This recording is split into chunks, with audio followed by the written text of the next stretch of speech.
My talk is about better life in urban areas for all with inclusive design. I would like to start by asking a question. Now, have you ever had a time when you could not do something you used to do well? Do you remember how it felt? This is how Michael Graves felt once after he fell ill, infected from a mysterious virus and permanently lost the ability to use his legs. He was a successful, award-winning postmodern architect, and he designed many iconic buildings. Some of you would be familiar with his whistling kettle for Alessi. Graves' perspective on life changed radically after his illness. His life was irreversibly changed, as he was now moving around on a wheelchair. So he started to design a whole series of hospital spaces and furniture that would give people more independence, dignity, and affordances in doing many of the daily things we all take for granted. Graves was applying accessible and inclusive design approaches to his postmodern design process. He even had his employees spend 1 week in wheelchairs so that they could empathize with the patient's needs. My name is Oya Demirbilek, and I'm a professor of industrial design at UNSW in Sydney, Australia. One of the important parts of my research involves working with users as co-designers in the research process.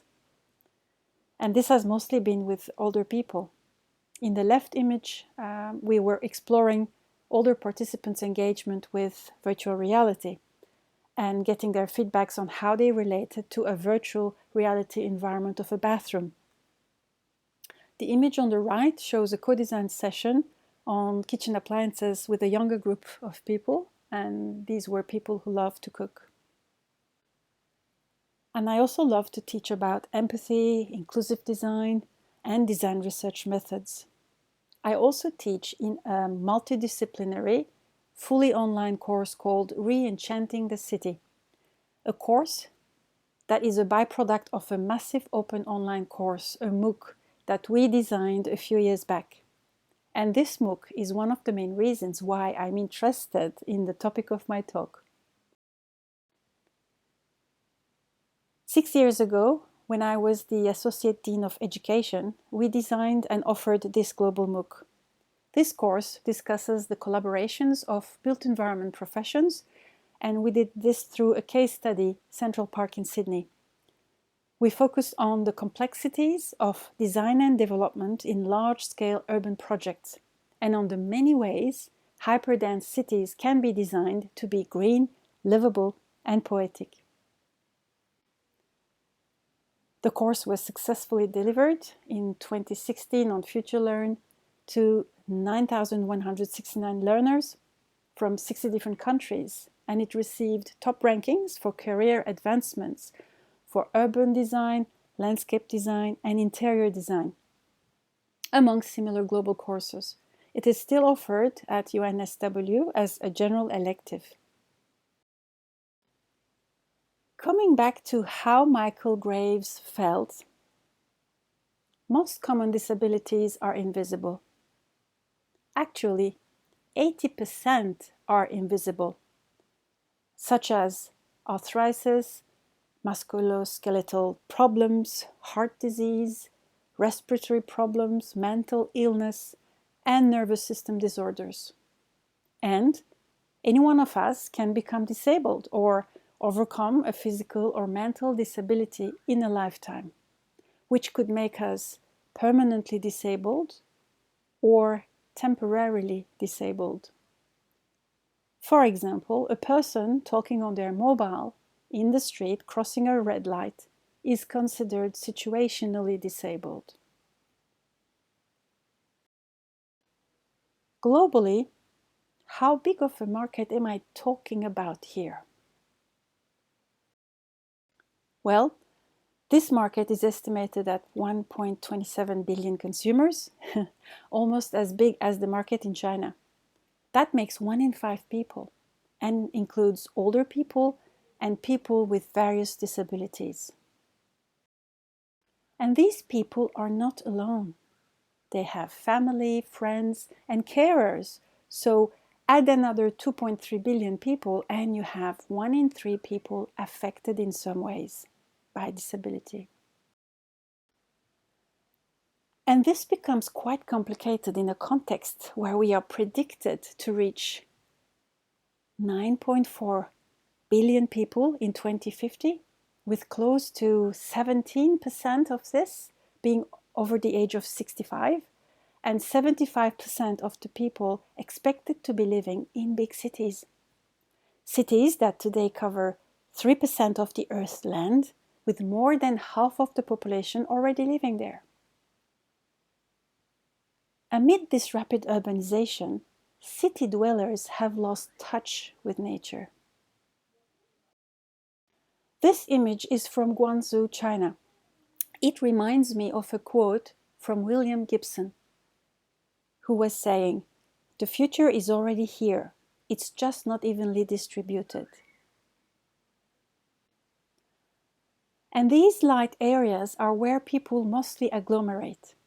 For these crammed areas, imagine for a moment the life of the 80% having invisible disabilities. And now, imagine the many ways how all other living species we share life on Earth would also be disempowered.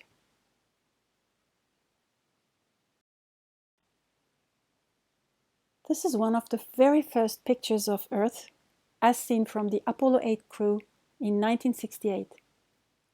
A photo that made visible for many of us how vulnerable and finite Earth, our home, is.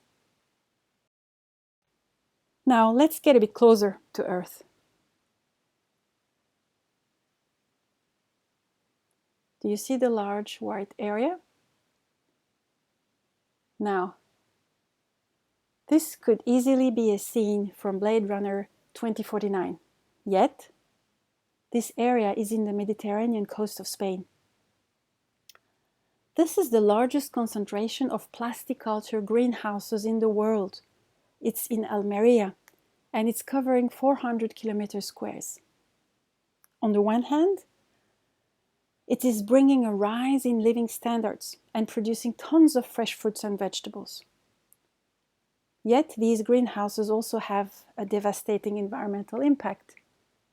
Most local flora and fauna habitats along riverbanks have disappeared, and there is heavy reliance on groundwater, causing depletions and salinations of underground water sources, deterioration of water quality, reduction of water in streams and lakes, and not to mention the potential risk of sudden sinking of the Earth's surface, and the related social and political challenges.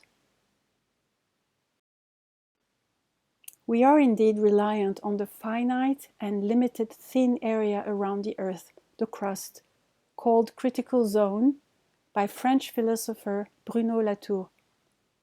We rely on this thin, fragile layer or skin to live. And this is also where we operate. And this is where our cities account for 2/3 of the annual energy consumption and produce 70% of global greenhouse gases. It is indeed a critical zone. There is a great number of trend predictions, which makes it difficult to determine what matters and what to pay attention to. In my view, the following 5 megatrends will significantly impact what it means to be a human, how we relate to each other, and whether we may survive the next century. These megatrends will dominate and shape our reality in the years to come and our attempts at a better future. But what does better really mean? Better for whom? Who decides what's better? How do we know a city is better than another one? Some rankings are reduced to narrow technological monitoring and big data collection. Current livability indices suggest that because it has a Mediterranean climate, a city is more livable. So, how do we decide from the many concepts and factors? Who decides what's good? And how do we prioritize? The number of potential principles is overwhelming. And most importantly, how do we make sure decisions are inclusive for all? This requires an inclusive approach. The World Association of Major Metropolises proposes 5 basic principles for cities relating to basic domains of social life: ecology, economics, politics, and culture, and underlines that decisions should be the outcome of open dialogue with the people living in the cities. In other words, co-designing cities with their inhabitants. Coming back to disability for a moment, these are the 2 main models of disability. The medical model on the left, where the person who is impaired is the problem, and the problem caused by physical, sensory, or mental issues, focusing on the medical profession, on the cure, and on alienating the effects. It's a health problem. In the social model on the right, social and physical barriers are the problem. So the environments are inaccessible, buildings, services, products, communication, and that includes stereotypes and discrimination. It then becomes a design problem. And these are 2 representations for inclusion and exclusion. The circle on the left explains how people could be either shut in or shut out of something or somewhere. The one on the right is the ideal situation, with no barriers either way, suggesting that each group has a lot to learn and contribute to one another. But are these models and approaches catering for all life on the crust of Earth? Environments have a huge impact on how each one of us experience life in cities, and also on the extent of disability or ability this affords. The same can be also said for local fauna and flora. Life forms on Earth are, or used to be, very diverse. This is a representation called the tree of life, where all living species known to us humans are represented according to their ribosomal RNA sequences. And here we are, a tiny line among this vast tree of life. Yet, our ways of living have made such an impact on all other species represented here. As it is the case for most invisible disabilities I mentioned earlier, many animals, insects, and plant species are also invisible in our day-to-day life, and we tend to forget that our cities are comprised of, shared, and made by animals, plants, fungi, microbes, atoms, and many other living and non-living beings, technologies, and materials. Wild animals have mostly been invisible within the design and planning of our cities. For example, many birds migrate at night under cover of darkness and are disoriented by artificial lights coming from tall buildings. The birds then emit special calls, resulting in calling more birds to the same location.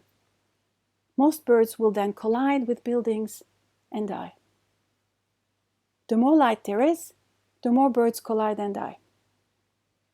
Today, more than ever, we need to redevelop compassionate empathy towards urban wild animals and nature, to address their needs within the fields of design, and to work with, not against, vulnerability and interdependencies. Careful, inclusive, and thoughtful design can help make the presence of urban wildlife more visible in cities, highlighting their needs and the benefits of living among them. These two containers show 2 weeks' worth of flying insects, collected at the same location with the same trap in Germany. The results show a massive drop from 1994 to 2016. And globally, a 76% drop of insect biomass has been recorded. Insects are among the earliest species to colonize Earth. They came 400 million years ago, even before the dinosaurs. They have kept the wheels of life turning by pollinating, dispersing seeds, providing food for other animals, and being crucial decomposers. If we don't stop it, entire ecosystems will collapse due to starvation, says Francisco Sanchez-Bayo, a researcher at the University of Sydney, Australia. And Professor Nigel Stork from Griffith University says that they are the glue that hold the ecosystem together. Experts estimate that there are around 2 million known living species, and this is only 25% of life forms on Earth that we know about. By 2050, 50% of wildlife is forecasted to become extinct. And animal species with insect-heavy diets have been among the most hard hit. Losing biodiversity and species has been described as burning a library without knowing the names or the contents of the books we are losing. Species are potential blueprints for solutions to problems, cure for diseases, inspirations for new technologies and innovation, and sources of new materials. On July 25, 2019, Australian architects joined the Global Architects Declare movement, declaring climate and biodiversity emergency. We urgently need to make local wildlife and flora visible to city dwellers, with an inclusive and holistic approach to the ways we design our cities, with a biodiversity and habitat perspective, allowing for numerous pockets of habitats for local fauna and flora to thrive, as well as no-go zones to allow for nature and wildlife to regenerate. This is not about saving nature as we know it, but about saving ourselves by relearning to live in the critical zone on Earth and in cities, and making the regeneration of ecosystems and wildlife possible, as they are our best allies, our only allies. We have urgencies that will take time and will require 100% commitment from all to make it happen. Yet there is hope on what things could look like when we address these urgencies. This is an adapted model of the human-centered determinants of health and well-being with interdependent layers. I would like to modify it further by turning it inside out. Like this, for a more inclusive, more multi-species centered model where we are no longer at the center of it, but part of the balance, where we take our place within the ecosystem.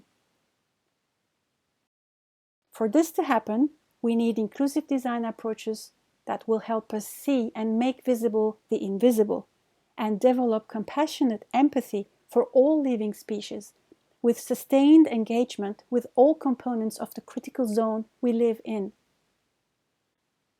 And as for the future, it's more about making it possible rather than trying to predict it. Humans have the gift of imagination and visualization. We need to imagine possible and preferable futures and make it happen. So, what kind of future would you like to live in?